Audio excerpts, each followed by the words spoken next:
Dobra večer. Drago mi je da smo se ipak uspjeli vani okupiti, jer će nam to omogućiti i da malo dulje sjedimo i da možda i koje pitanje čujemo poslije. Dakle, danas ćemo govoriti o prevođenju dramskog teksta. Dramatičar kojeg predstavljamo je Tom Stoppard, koji je primatelj niza nagrada i priznanja i počasti. Autor je brojnih drama i scenarija za filmove koje ste zacijelo gledali. I zato je zapravo neshvatljivo koliko je on kod nas malo preveden. Igrane su i zapravo samo 3 drame. Jedna je Prava stvar u prijevodu Adrian Hewitt, koja je ujedno i jedina koja je tiskana. Travestije u prijevodu Nikice Petraka i Rosencrantz i Guildenstern su mrtvi u prijevodu Antuna Šoljana i poslije u prijevodu Mire Muhoberac. Za današnji kazališni užitak izabrala sam 2 ulomka iz njegove drame iz 1995. godine pod naslovom Indian Ink. O tom naslovu ćemo još govoriti. A ta se drama zbiva u 2 razdoblja i na 2 mjesta.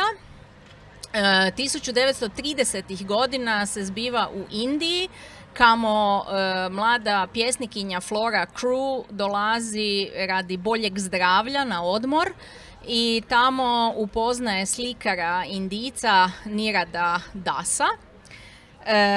A drugo vrijeme radnje je 1980. godina u Engleskoj, kamo Niradov sin Anish dolazi u posjet Florinoj sestri, gospođi Eleanor Swan.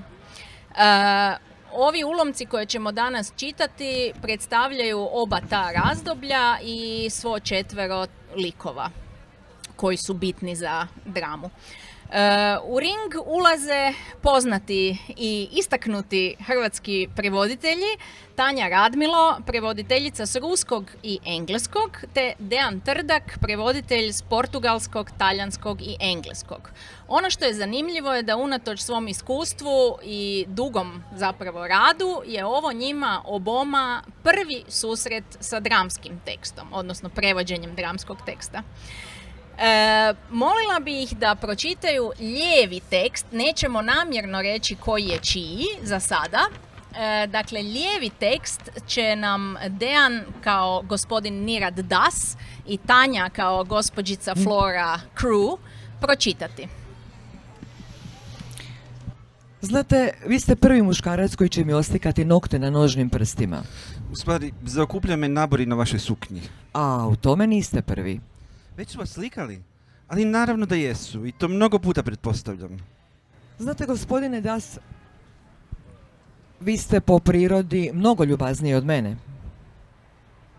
Gospodine Das, razmišljala sam o tome da vam postavim osjetljivo pitanje kao prijatelju i umjetniku. Gospođice Crow, prijatelji, tako što nadmašilo bi moje najluđe nade. Ovo je uistinu dan za pamćenje. Budete li takav Indijac, neću vam ga postaviti. Ali ne mogu biti manji Indijac nego što jesam. Mogli biste ako pokušate. Sad više nisam sigurna da ću vam ga postaviti. Onda bolje nemojte, draga gospođice Crew. Razmislili ste, nepostavljeno, odnosno gotovo postavljeno pitanje na trenutak nas je zbližilo. Spojili smo se u vašem umu poput iskre u zrakopraznom prostoru pod staklom i ovaj dan zbog toga neće postati manje pamtljiv. Još uvijek to radite, gospodine Das. Želite da budem manje Indijac? Rekla sam to, ali mislim da sam htjela da budete više Indijac, ili barem Indijac, a ne toliko poengleženi, da skačete po meni poput Labradora, okrećete se kao zvrk i ručite repom sve sa stola, kako zvrkaste od vas, gospodine Das, da uspoređujete moj um sa zrakopraznim prostorom. Činite to samo u našem društvu. Ne vjerujem da među sobom ne možete voditi običan razgovor, a da se ne postavite na glavu. Hoću reći da ne krenete dubiti na glavi. U stvari, znam što sam htjela reći, samo želim da se prema meni ponašate kao da sam Indika. Indika, gospođice Crew, nažalost to je mentalna konstrukcija za koju ne postoji pandan u stvarnom svijetu. Baš kao i jednorog, ali ga možete zamisliti. Možete ga zamisliti, ali ga ne možete zajahati. U mom slučaju sve što sam tražila bilo je da ga zamislite. Za Boga, nisam imao namjeru, uvjeravam vas.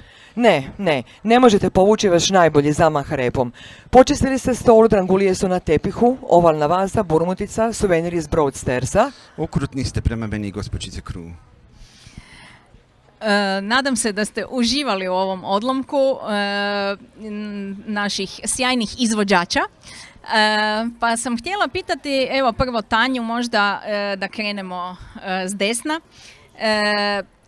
Kako je zapravo prevoditi dramski tekst u odnosu na ono što si do sad prevodila? Jesi li zamišljala možda neku publiku, neke redatelje, neke naše glumce koji bi to čitali, tako nešto? Ne, u prvom prevođenju ne, međutim ja inače prevodim tako da prevedem sve što treba prevesti i onda taj tekst ostavim neko vrijeme i onda cijeli taj roman koji do sada sam prevodila čitam naglas. Tako da to sam isto učinila i sa ovim odlomkom i onda je tu je došlo do značajnih promjena u odnosu na ono što sam ja bila prvo napisala. Tako da ako je to možda bilo neko zamišljanje, onda u tom smislu da, jer je dakle svaka rečenica bila pročitana naglas.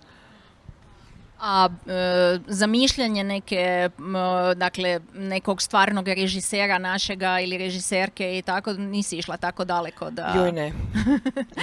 Dejane? Dobro večer, ja moram priznati da jesam.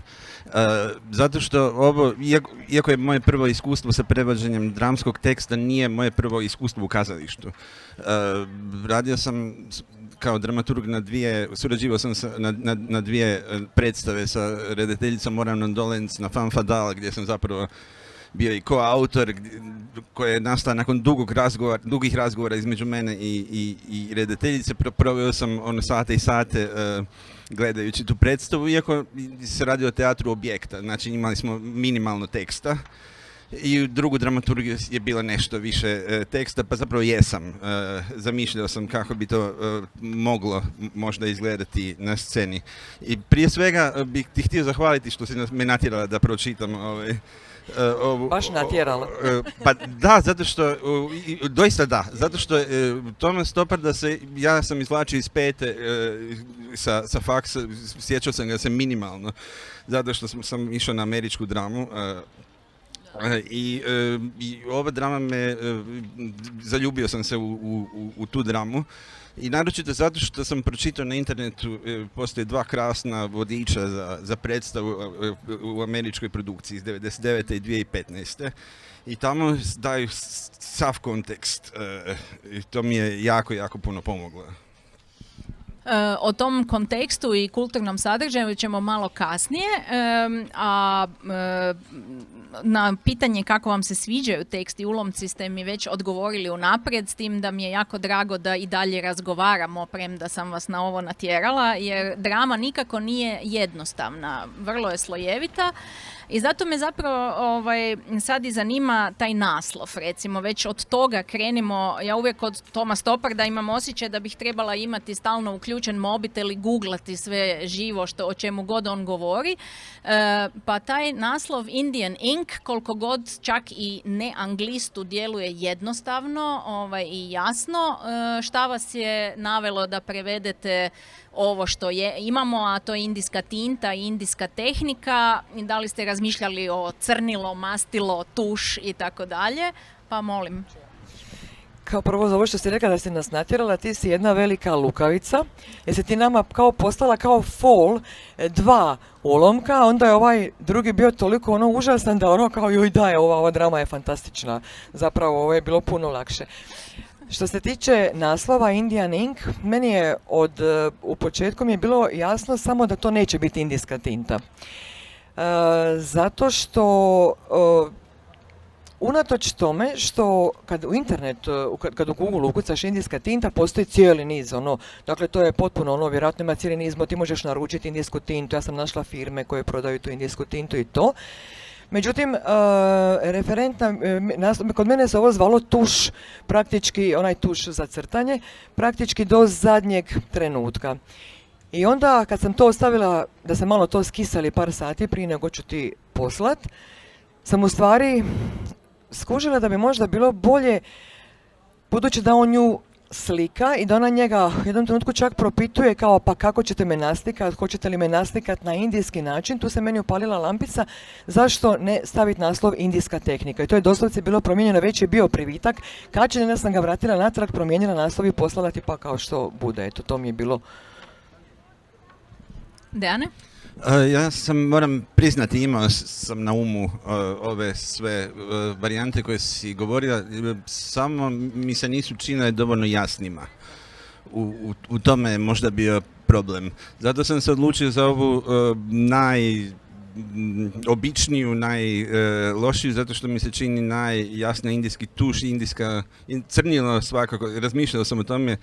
Razmišljao sam što bi bilo kad bi ljudi gledali poster, plakat, svega toga. I onda sam jednostavno odlučio da ostane doslovno kao najmanje loša mogućnost.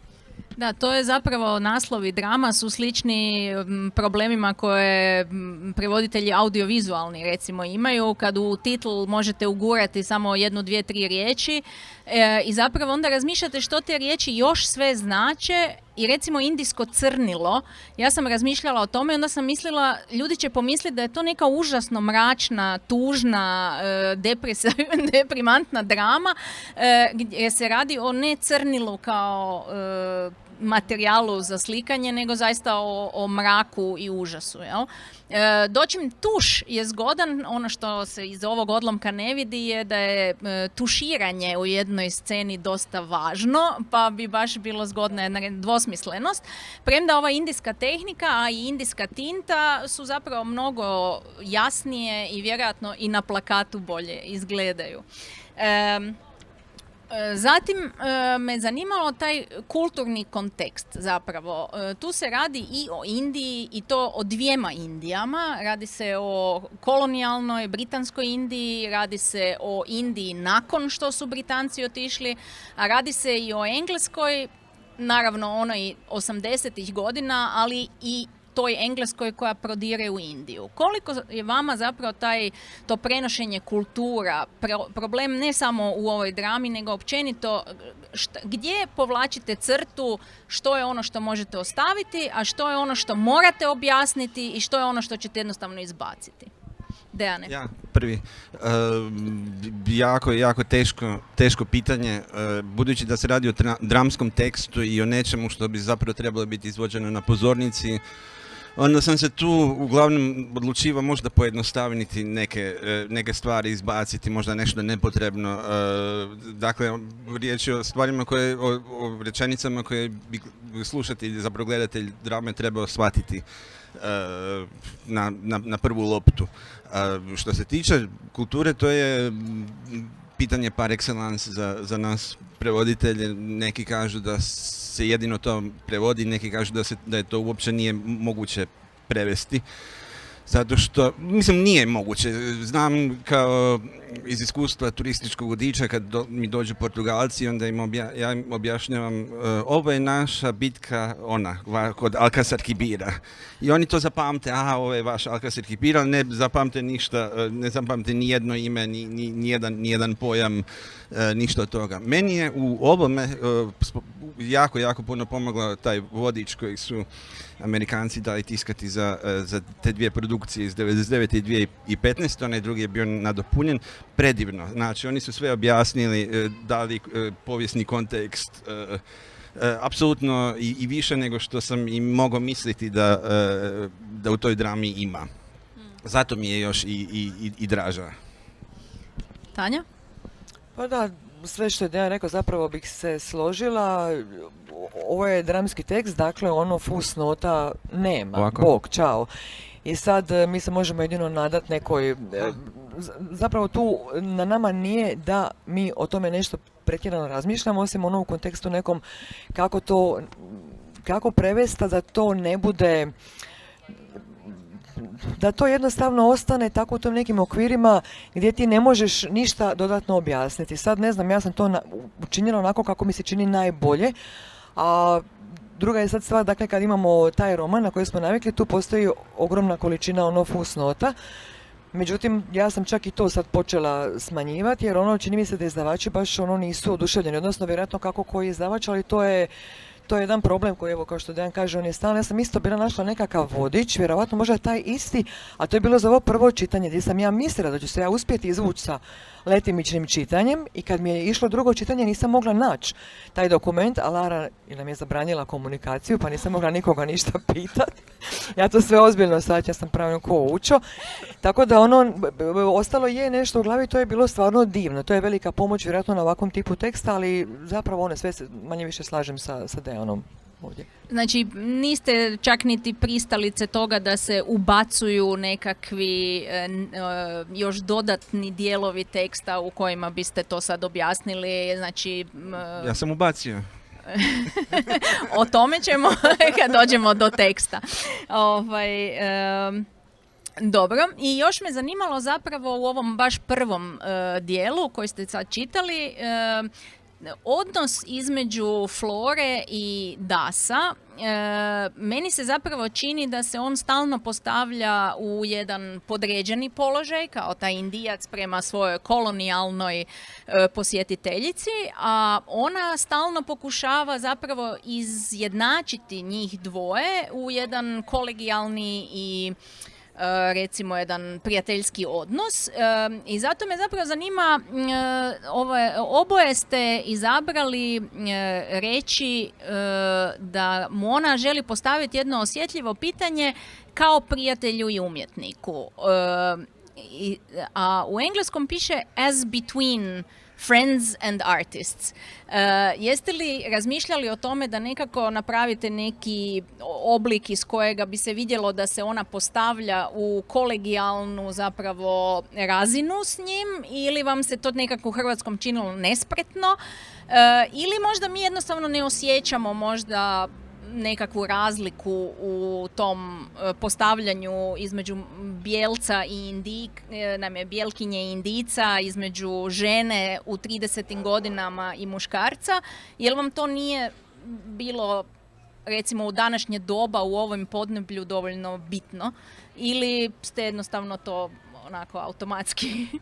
Jednostavno automatski, dakle ja uopće stvarno nisam toliko duboko otišla tu, nego to mi je tako kako je bilo, i očito da smo oboje došli do istog rješenja, što znači da vjerojatno ne bi bio odgovor. Ako je prejednako, nije dobro. Ovo je moja druga verzija. Prva je bila kompliciranija. I odlučio sam se pojednostaviti. U drugom čitanju, zapravo u zadnjem čitanju sam odlučio pojednostaviti sve što se dalo, zapravo skratiti sve gdje sam mislio da bi ometalo zapravo nekakvu tečnost. I tu smo znači istu stvar učinili, zato što je isto ova moja druga verzija je puno jednostavnija. Dakle, tu se sve neću reći osakatilo, nego se jednostavno sve postriglo što nije meni odgovaralo ili što je izlazilo iz nekih okvira. Da, mislim da ste postupili zapravo kao što bi režiser ili režiserka postupili, da dobijete tu neku britkost, brzinu, to neko prepucavanje između njih. Ali moram ti još dodati da, znači, iako nismo imali iskustva sa dramskim tekstovima, ali nama prevoditeljima, znači, nekakav tip dramskog teksta, recimo u dijalozima, u romanu, nije nepoznat i tako ja postupam recimo i u dijalozima u romanu i zapravo pokušavam si ih pročitati glasno ili čuti u glavi, i sve što mi zapravo je nezgrapno, onda znam da meni nije dobro, znači tu šteka. Da, dakle, ipak prevlada ovaj dio razumljivosti, brzine, prirodnosti, na zapravo malo tekst onda mrvicu pati, ali gledatelju je lakše. I naravno da spomenemo i, kako bi Englezi rekli, slona u sobi, ova kalambura tu sa wag, waggish, unwag, koju vidite u srednjem stupcu je engleski izvornik. To je jedna vrlo nezgodna očito igra riječima.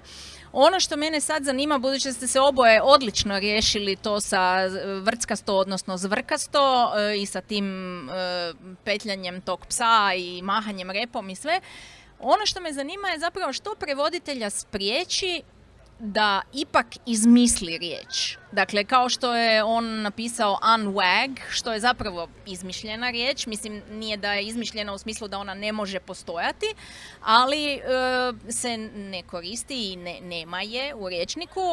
Što zapravo našeg prevoditelja spriječi? Strah od lektora, strah od nerazumijevanja, strah od toga da će ljudi misliti da ne znate hrvatski ili jednostavno mislite da to kod nas nije uobičajeno ili nešto takvo. Pa me zanima zašto niste baš izmislili nešto za unwag. Može ti? Ja sam razmišljao znači, kao pravilo se postavila razumljivost, ono što bi gledatelj trebao čuti i vidjeti, znači čuti. I razmišljao sam iskreno o tome koju bih riječ mogao izmisliti i nijedna mi se nije učinila dovoljno razumljivom na prvu loptu i onda sam odustao od takvih pokušaja. Ovisi o vrsti teksta. U romanu bih vjerojatnije pokušao nešto izmisliti. Više bi se potrudio izmisliti nešto. Ovdje je prevladao je taj kriterij razumljivosti odmah. Isto zapravo, isti odgovor na ovo pitanje. Ja isto izmislim riječ kad je treba izmisliti, ali ovdje stvarno nisam se mogla ničega sjetiti i onda sam ostavila to ovako kako je, ne možda razmišljajući razumljivosti, nego jednostavno to je bilo tako. Ali za izmišljanje riječi to je u stvari omiljena zabava, tu imamo taj luksus kad radimo zapravo romane, to je najbolja stvar ikad. I uvijek lektori pitaju. I to, uvijek lektori pitaju, pa me zanima koji argument zapravo daješ lektoru, kako dokazuješ da si ti u pravu, da treba izmisliti riječ? Pa kad je riječ o ruskom jeziku, vrlo jednostavno, jer uopće taj lektor ne može to sve, uglavnom lektori ne mogu pročitati taj tekst na ćirilici, su do sad bi bili sve mlađi lektorice i lektori, onda oni moraju jednostavno povjerovati kad ja njima kažem, čuj, to ti je tako. Kad je bilo, a u engleskom tekstu nisam imala to mi je jednom problem jer je bio kao nekakav, ajmo reći, polupsihotriler, pa onda tu nije bilo izmišljanja, ali zapravo u ruskom vrlo jednostavno izmislim i kažem, ljudi moji, to je tako, ako vi razumijete ruski, vi to dajte bolju verziju, mislim. Dobro, sad prije nego što nam nestane svjetla, molila bih da pročitamo drugi ulomak, ovaj puta desnu stranu. S tim da je, možete naravno i zamijeniti uloge po modernim kazališnim pravilima, ali mislim da će biti bolje u ovom polumraku da ipak muški glas čita Aniša, a ženski gospođu Swan. Dakle, Aniš je sin malo prije viđenog slikara koji dolazi u Englesku posjetiti sad već stariju gospođu, sestru Florinu. Flora je u međuvremenu davno umrla. Aniš, ja. Obično bi školovanje izvanredno odradilo posao. Mi u Džamapuru bili smo lojalni, kako biste vi to rekli, odani Britancima sve do prvog rata za nezavisnost. Molim? Na koji rat mislite? Na ustanak iz 1857. Mislite na pobunu. Kako ste je nazvali? Draga gospođa Swan, povijest Britanskog carstva je puka... Ne, kunem se da nisam došao ovdje održati vam lekciju iz povijesti. Ne doimate se ni kompetentnim za takvo što. Mi smo bili vaši Rimljani, a mogli smo biti i vaši Normani. I jeste li očekivali našu zahvalnost? To nije bitno. Pretpostavljam da ni ja ne bih bila zahvalna da se gomila Rimljana pojavila, počelo uređivati pravni sustav, učiti nas latinskom jeziku i slično. Kakav obraz, vjerojatno bih pomislila. Odlazite se sobom, ponesite svoje ceste i banje.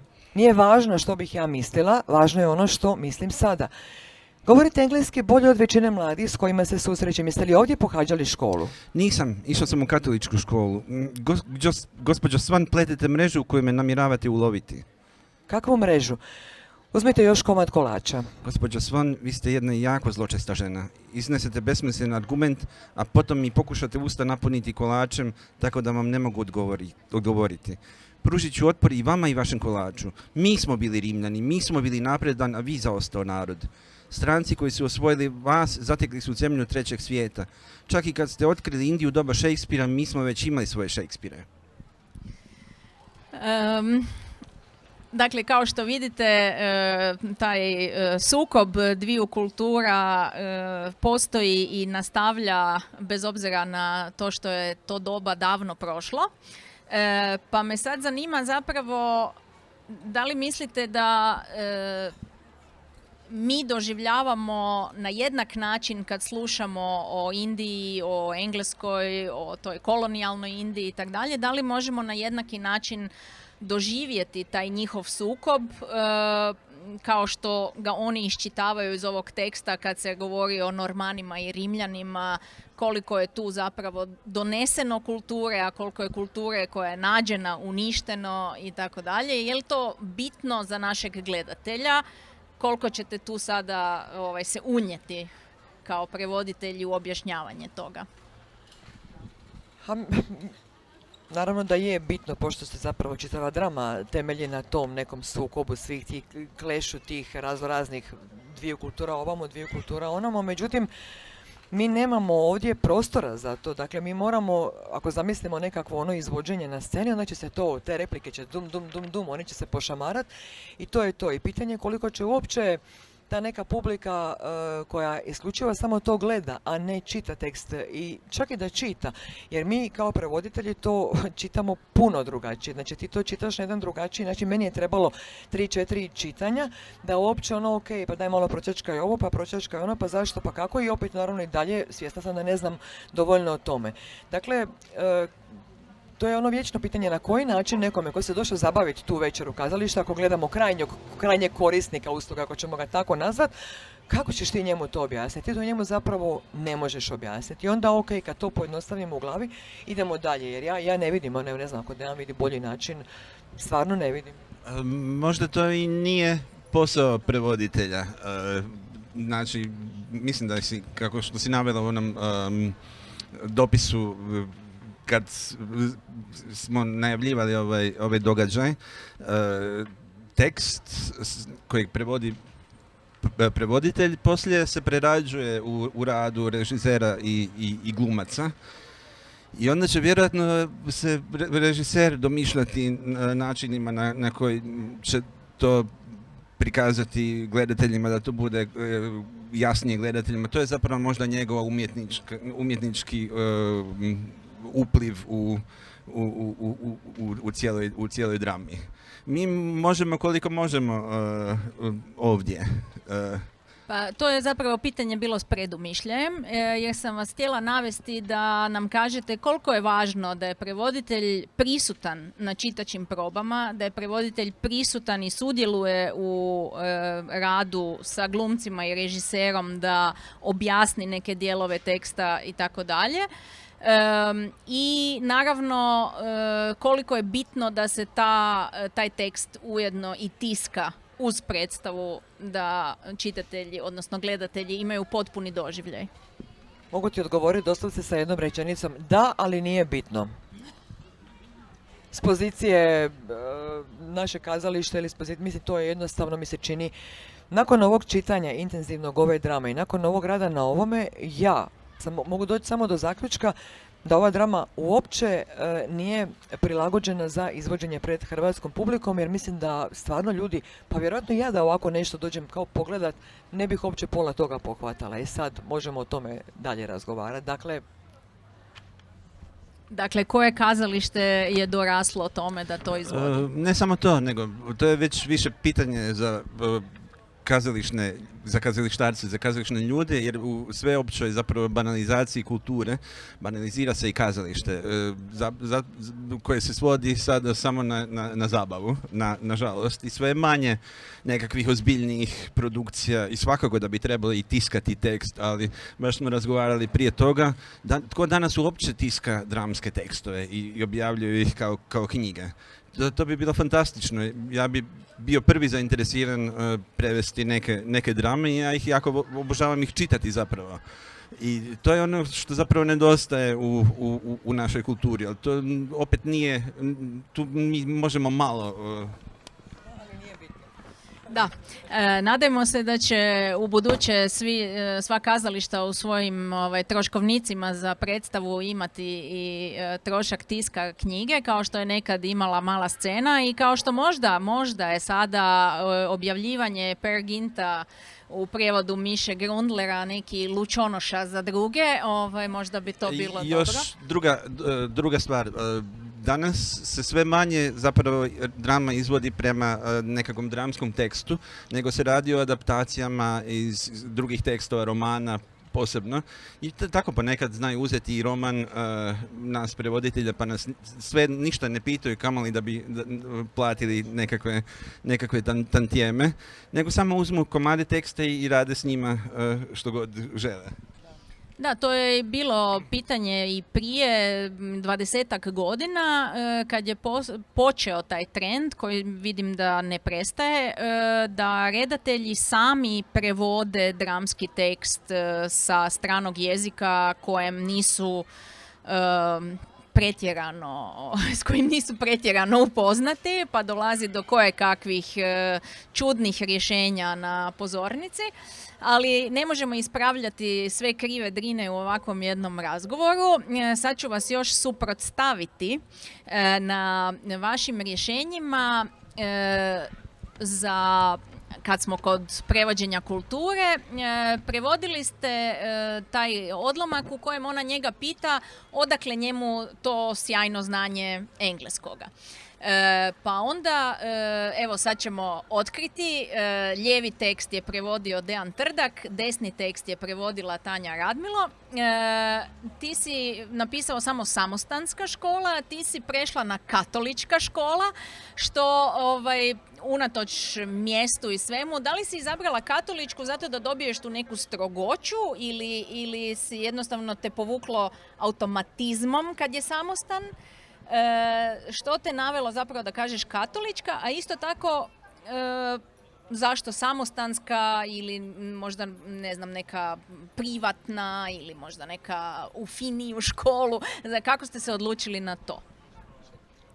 Meni isto prvo rješenje bilo samostanska škola, jer prvo prevođenje ja to sve odradim tuf i to bude to nije za nikome pokazati, niti čoravoj materi. I uglavnom, ali nešto mi je zvonilo kod te samostanske škole, znaš, ima ove neke stvari kao Anne koji si rekla, ok, to sad u ovom trenutku ne znam bolje, ne mogu se sad oko toga uznemiravati, nije roman, sve što smo rekli, međutim nešto me zvocalo kod te Convent School. I ja sam ti u jednom trenutku, isto u tom nekom zadnjem čitanju, ukucala ključne riječi, ali stvarno ključne riječi, Convent School India. I otvara se jedna predivna stranica na kojoj piše nešto 15 things that you will recognize if you attended Convent School in India. I onda idu potpuno ludilo, ja sam umirala od smijeha. Dakle, jasno mi je da je to bila katolička škola sa baš katoličkim časnim sestrama koje tamo očito postoje, što je meni bilo potpuno nepoznato i ne bih ja to samo od sebe da nisam slučajno googlala i našla tu neku stranicu sa zabavnim sadržajem iz Indije s kojim meni bilo potpuno jasno kakav je to tip škole. I onda sam zato se odlučila za katoličku školu. Tamo se baš spominjala katolički red neki... Da, baš časne sestre, kako ih mi poznajemo, svećenici, to je ukucajte te riječi, to je urnebesno. I onda to je meni bilo, znači to zašto ću se odlučiti za katoličku školu. S tim da imaš dojam da to kod nas daje čovjeku istu sliku. To je sad već drugo pitanje. Moguće ne, jer kažem ti, meni je to došlo nakon toga. Samostanska škola mi je, ne znam, pitanje je li, mene što je mučilo je koliko je ta škola bila jesu li ti klinci ili ti mladi ljudi odlazili u tu školu u smislu da su bili u internatskog tipa školi gdje su spavali. Ja sam to doživjela kao neku školu gdje oni idu svaki dan. Kao što kod nas postoji katolički vrtić, gdje umjesto tete, ne znam što je moj sin rekao, stoji Batman. I to je zapravo to, jer on je meni kao rekao kad je bio mali, ja bih mama išao u vrtić gdje je Batman, je umjesto tete. I onda je meni to bilo u tom smislu. I tako sad, ja ne znam stvarno, moguće da u Hrvatskoj postoje vrtići postoje, ima čak nekih osnovnih, negdje sam čitala u Zagrebu, sigurno, kod nas dole nema. Tako da mi u tom smislu sam se ja odlučila za katoličku školu. To mi je kao bila škola u kojoj oni idu svaki dan, ali i časne sestre to predaju i tamo iz tih slika je bilo potpuno jasno, znači to je ta časna sestra koju mi poznajemo. Ja sam se zbog toga odlučila. Sad, ovo je sad već sasvim drugi par postola, što bi mi rekli. Ti si za samostansku školu se odlučio? Kad si rekla da si slučajno ugooglela, to nikad nije slučajno. Vjeruj mi, i treba sve googlati. Ja moram priznati da nisam o tome toliko razmišljao. Žuljalo me. Samostanska mi se učinila dovoljno strogo. Sad nisam siguran da bi napisao katolička kad ovako razmišljam, ali zapravo ne znam odgovor na to pitanje. Da, ja moram priznat da kad nisam sasvim sigurna, premda svi mi googlamo i već smo, kako sam neki dan rekla prijateljici, već smo ogooglali od silnog googlanja na sve ta neka pitanja. Možda je bolje kao i u audiovizualnom zapravo prijevodu reći manje. Vjerska škola. Ostaviti možda gledatelju za interpretaciju. Ovo je bilo tako dobro. Da, ovo zvuči opako. Dobro, naravno za kraj pitanje za oboje je o kojem dijelu teksta ste vi željeli govoriti ovdje, odnosno što se vama čini da je baš onako pokazatelj jedne individualnosti u prevođenju, dakle te razlike između tebe i Tanje, odnosno Tanja tebe i Dejana. Gdje je taj neki komad teksta gdje ste se vi baš onako zabavili i unijeli nešto svoje? Tanja? Evo, nisam vidjela Dejanov tekst do malo prije, tako da bi sad malo to... Neka su nam rješenja, ono što sam na brzinu pogledala, bila potpuno identična, što je zapravo u redu. Mene vidim recimo da je... Mene bi sad zanimalo zašto se Dejan odlučio za ovu vazu koja je bila specimen, je tako? Zašto si se odlučio upotrijebiti prijevod ovalna vaza? To te pitam zato što mi je to isto žuljalo. Kao čini se glupo neka vaza. Šta je pjesnik htio reći, ali opet ako je to rekao, onda mora biti ta vaza bitna. Gdje sam nisam ja našla odgovarajući prijevod, nego sam kopajući po tome nekome skužile da je taj specimen vaza, je to zapravo vaza za jedan jedini cvijet. Ja nisam uopće znala da to postoji kao pojam, kao neko kupuje vazu. Mislim, u hrvatskom nema te riječi i onda sam ja to prevela kao uska vaza, jer mi je to bilo a ovdje kod tebe vidim da je ona ovalna. Da, ja sam se odlučio po slikama koje su se pokazale. Isto tako razmišljao sam o uska, sad se razmišlja da li da ostavimo onda uska ili samo vaza. Što je potpuno dovoljno, koga zanima. Da, budući da su sve to drangulije koje i onako su tamo tek spomenute, onda sam jednostavno se odlučio za obalna jer sam pomislio da to daje nekakav možda okus. I drangulije je fantastično rješenje koje se ja nikako isto nisam mogla sjetiti jer je mene to izludilo. Meni je najbolje što mi je palo na pamet, to je buvlja, kao nekakav što možda i nije baš najsretnije rješenje. Evo sad je ovo puno sretnije, barem meni koje vidim što je on imao.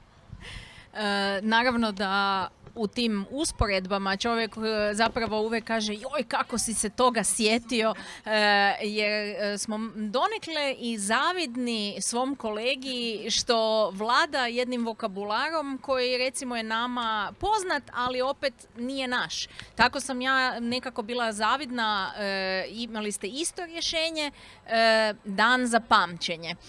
Ja recimo to na tom mjestu nisam tako, ja sam si naravno sama prevodila taj dio prije nego što vidim vaše prijevode, zato da steknem neku sliku o tome i nisam išla na taj dan za pamćenje. Što mi je na ovom... Koje je tvoje rješenje? Ja sam stavila Svetkovina, ali zato što sam onda imala igru riječi poslije sa svečanosti. Aha, kako si onda the redness of the day will not be... svečanost ovoga dana svečanost. i tako dalje, jel? Znači, To se meni sad više sviđa zapravo. meni je divno da smo mi tako usklađeni da svi zavidimo jedan drugome umjesto da sjedimo tu i uživamo u vlastitom rješenju. Ali to je divota prevođenja zapravo, da svaki dođe na neko svoje rješenje, jer je svaki prevoditelj i ofarban svojim iskustvom, svojim vokabularom, svojim podrijetlom u vokabularu, jel? Evo, danas sam vidjela na tvom Facebooku da tebi navijaju tvoji prijatelji naprijed Bili, pa evo imamo Bile i Ja imam čak pretpostavljam nešto plave. navijača, pretpostavljam. Iako gostujem, pazi, ovo je znači Dejan je u startu prednost. Iako odnesem bod za naše gostovanje, dakle neriješeni rezultat u gostima, to je pobjeda Pozovi nama, me pogotovo uz stanje Hajduka, Pozovi koje me je u Split. ludilo. Zove me pa ću Evo. uzvratiti. Može, rado. Ja mislim da je sad rukavica bačena, da sada idući dvoboj mora biti u Splitu. Može. I mislim da bismo mogli, s obzirom na temperaturu i mrak, s time i zaključiti na veliko veselje svih nas koji ćemo doći u Split navijati za naše domaće. Hvala vam lijepo što ste bili naši gosti u prevodilačkom ringu i ovako se hrabro borili. Hvala publici što je navijala tiho za svoje ljude i hvala Buksi što nas je ugostila. Laku noć.